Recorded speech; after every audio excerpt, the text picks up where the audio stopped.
Oh, howdy boys and girls. It's time for another bedtime story with Miss Alonso. Tonight I pulled out my cowgirl gear because tonight's story is one that I don't think you will forget. We have a chance for some thunderstorms later on tonight, and I know sometimes that can be a little scary, but I have a feeling after you hear Miss Alonso read this story, you won't be scared one bit. You'll be giggling and laughing so hard remembering me reading this story. You'll have tears rolling down your cheeks. I hope you enjoy tonight's bedtime story. It is called Tornado Slim and the Magic Cowboy Hat. This here is the story of Tornado Slim. It starts one fine day as Slim roused himself from an afternoon snooze. He had no idea what he was in for. There's Slim. And you'll notice there's this character on this page that we're going to find out who that is in just a second. Afternoon, partner, said a coyote. Afternoon, Slim said wearily. Say, think you could do me a favor? Asked the coyote. I've got this here letter here for the sheriff of Fire Gulch City. I'd deliver it myself, but it's my wedding day. If I'm late, my fiancé will be right sore with me. What do you say? Well, Slim stammered,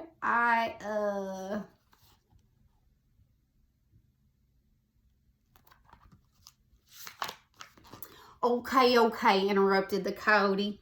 You drive a hard bargain. I admire that. Let's say I sweeten the deal a bit and give you this here hat. It sure is a fine looking hat, said Slim, but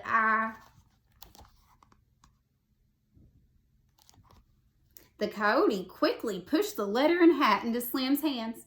I sure do appreciate it, partner. Now use that hat carefully, you hear? Before Slim could say another word, the coyote was off. Seeing as he had nothing better to do, Slim decided to deliver the letter.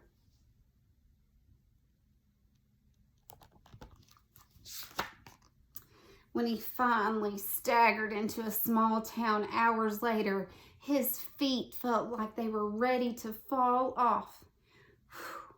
Think I'll relax with an ice-cold sarsaparilla, he thought.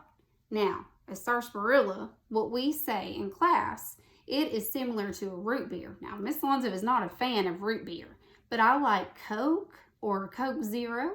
And one thing that we do at the end of reading this story as an activity that I hope you can do right now with your parents, you can pause this video and go make this up and then come back and hit play again. What we do is we make a root beer float. So all you need is a big glass and you pour your favorite drink. You might like root beer. You might like Coke, or Miss Alonso, I'm older, so I have to watch my sugar. So it'd have to be Coke Zero for me. And you pour your favorite drink in there that you like. And then my all-time favorite is you go get you a big scoop of vanilla ice cream. You can put more than one. And if you can use whatever ice cream you want, whatever you've got. So you get a bunch of scoops of ice cream and you put it on top. And then you get you one of them little bendy straws and you stick it in there. And you slurp it down. And if the ice cream doesn't melt by the time you get to the bottom, get you a spoon and just spoon it right on out. It makes for a great treat. And of course, it goes along with the story. So if you want to pause right now and go make you a Coca-Cola float, a Sprite float, a root beer float, or parents, Coke Zero float, whatever you've got, you could do that for the rest of the story before you hit play again. Here he is staggering into the town after several hours walking. Then Slim noticed all the commotion. Folks were scrambling about and shouting, "Better hightail it out of here, stranger! The dam's about to bust!" Oh no, he gets there right when they have a major emergency. Now we have Normandy Dam here, so you are familiar with what that is. Slim took off his hat and scratched his head. All of a sudden, he saw it.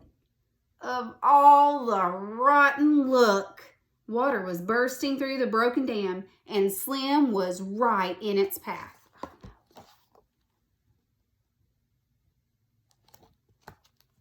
"Oh boy," he muttered. Slim closed his eyes and gritted his teeth. But after a moment, he realized he was still standing. Not only that, he was bone dry. Slowly, he opened his eyes. The water was flowing right into the hat.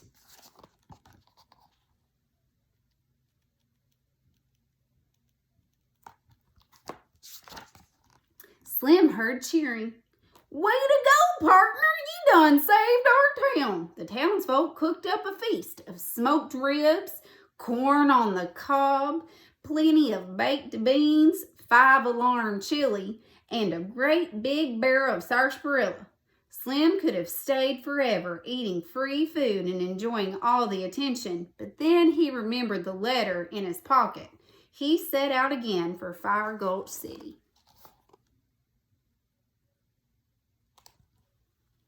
By the time he reached the next town, Slim's legs felt like they were ready to come loose.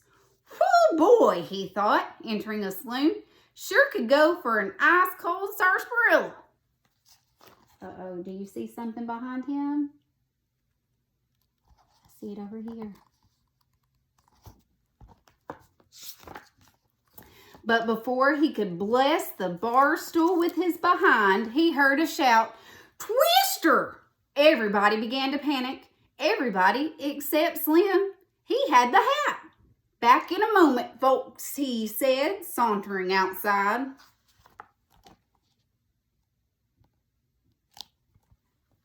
Folks shouted, "What in blazes are you doing, stranger? You'll be blowed clear to Missouri." Slim walked straight toward the tornado until, oh my goodness.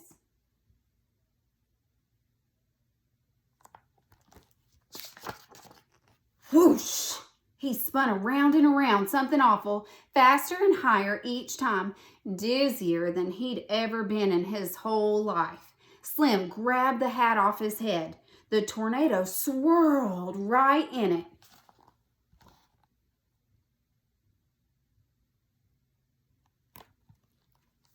Now on solid ground, Slim put the hat back on. Folks cheered. "You saved our town. That fella done took on a tornado." Another barbecue was prepared. There were smoked ribs, corn on the cob, plenty of baked beans, 6-alarm chili this time, and a great big barrel of, you've got it, sarsaparilla. Slim didn't stay too long, though. He had to get to Fire Gulch City. The coyote was counting on him. Goodness, I think Tornado Slim needs a weather radio because it seems like everywhere he goes, something is happening. First the flood, then a tornado. I don't know. I have a bad feeling we're not at the end of it yet. Let's see. By the time he reached the next town, his whole body felt ready to crumble. But once again, the ice-cold sarsaparilla would have to wait because, oh boy. "The meeting hall's on fire," someone shouted. "Hot dang, everywhere I go, there's some kind of disaster," thought Slim as he ran toward the burning building. He held out his hat. This time, all the water from the dam gushed out until the fire was nothing but a few wisps of smoke. Slim could hear the familiar sounds of folks cheering. Oh my goodness, all that flood water from when the dam broke, whenever he took his hat off, it put out the fire. There's the meeting hall. It's all on fire until his hat sprayed the flood water. Here is his hat putting out the fire at the meeting hall. And I love that part where he says, "Hot dang, everywhere I go, there's some kind of disaster." That's what I was thinking. That's why he needs him a weather radio. Poor Slim. Then there was a scream. "It's Smelly Jim!" While everyone was distracted by the fire, Smelly Jim and his band of outlaws had robbed the bank. They were headed for their getaway wagon. "Halt!" shouted Slim. There's all the people shouting. There you've got Smelly Jim and all of his bandits there with him. I wonder if that fire at the meeting hall was a distraction so they could rob the bank.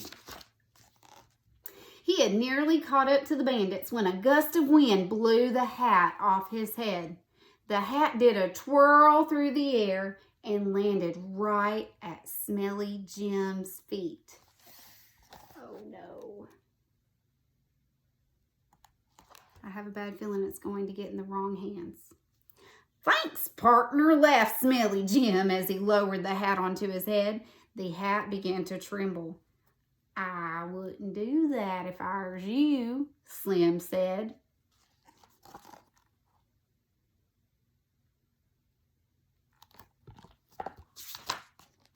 Before you could say sarsaparilla, the tornado shot out.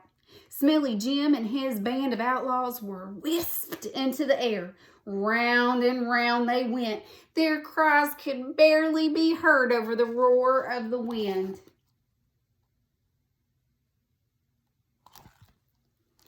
I'm gonna be sick. I want my mommy. Look at all the bandits. They don't seem so tough now, do they? The hat flew out of Smelly Jim's hand and headed right for Slim.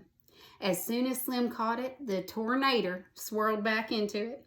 The street was quiet. Smelly Jim lay face down in the water trough.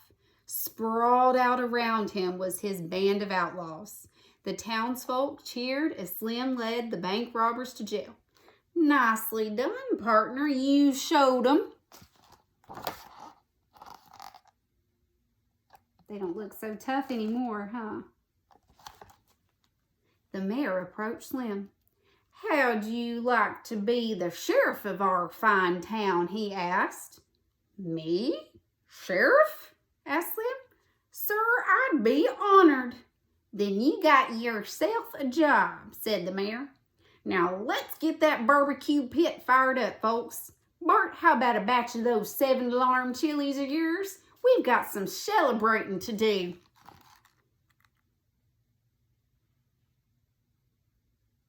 Tornado Slim saved the town, and the mayor of the town has offered him the job of sheriff because of his bravery. There's just one thing, Slim said. I have to go to Fire Gulch City first. The mayor gave Slim a funny look. Shoot, son, this here is Fire Gulch City. He boomed. Are you kidding? Said Slim. I've got a letter here for the sheriff. Well then, the mayor said, I reckon that there letter is for you because you're the only sheriff we got. Last one left to get married. The Cody was the sheriff. How do you like that, thought Slim. That Cody ran me ragged, and for what? To deliver a letter to myself.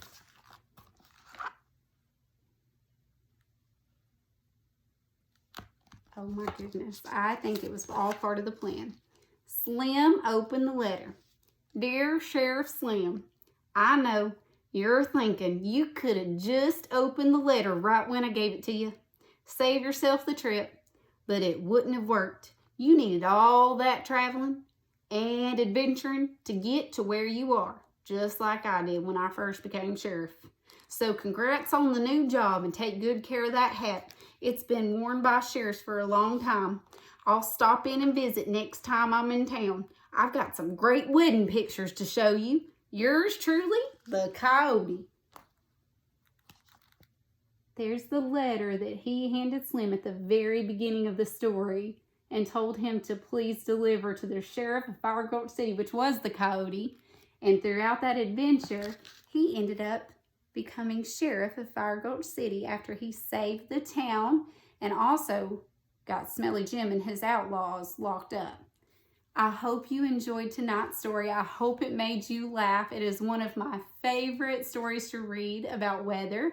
We study about floods and tornadoes, and we talk about fires, especially in our western states. They have a lot of wildfires, so we study wildfires. And we have a great time doing that unit together. I'm going to miss doing that with my boys and girls, but maybe I'll be able to squeeze that in at the end of the year, I hope. To my boys and girls, I hope this made you laugh, made you giggle. It was hard for me to read without laughing and giggling. And so tonight, if you hear rumbles of thunder, there's nothing to be worried about, because you know Tornado Slim is out there with his magic cowboy hat, and he's just going to swoop any bad storms right on up. So do not worry. I hope you enjoyed tonight's story, and that you got to have you a Coke float or a root beer float, or like Miss Alonso, sugar-free Coke Zero float. And I hope this made you laugh and helped you settle down for bed. I can't wait to read to you again tomorrow night. I love you, boys and girls. Sweet dreams.